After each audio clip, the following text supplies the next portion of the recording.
স্মিতা চৌধুরীকে সবাই ক্যামেরার সামনে দেখে সে ভিন্ন স্মিতা চৌধুরীকে দেখেছে, কারণ ভাই ডাকতাম, দাদা ডাকতাম, দেয়ার ওয়াজ নো পর্দা না যে একটু ভালোভাবে কথা বলবো। I was the real Smita Chowdhury in front of my group that time. So সবসময় বলে যে আমি একদম রিয়েল স্মিতা চৌধুরীকে দেখেছি, পর্দার সামনে স্মিতা চৌধুরী না। আর রিয়েল স্মিতা চৌধুরীকে আমার খুব ভালো লেগেছে, সহজ সরল মাটির মানুষ না।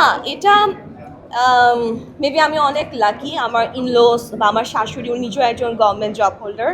সো ওই দিক থেকে আমি প্রচুর সাপোর্ট পাই, প্রচুর। আমার হাজব্যান্ডও দেখা যায় ও একটু শাই, ক্যামেরার সামনে আসতে চায় না, বাট ও সবসময় খুব সাপোর্ট করে।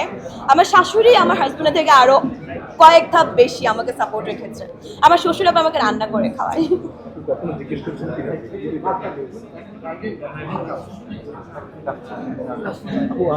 তাকে জিজ্ঞেস করেছেন কিনা সে আপনাকে কি দেখে ভালোবেসেছে, এবং আরেকটু যোগ করতে চাই আসলে কি নামে আপনাকে ডাকে? ভীষণ ব্যক্তিগত প্রশ্ন, কি নামে আমাকে ডাকে। আচ্ছা,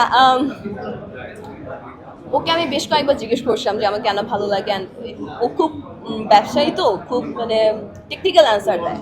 ও দেয় হচ্ছে সবসময়, এর আগেও একটা জায়গায় সে বলেছিল যে স্মিতা চৌধুরীকে সবাই ক্যামেরার সামনে দেখে সে ভিন্ন স্মিতা চৌধুরীকে দেখেছে, কারণ ভাই ডাকতাম, দাদা ডাকতাম, দেয়ার ওয়াজ নো পর্দা না যে একটু ভালোভাবে কথা বলবো। I was the real Smita Chowdhury in front of my group that time.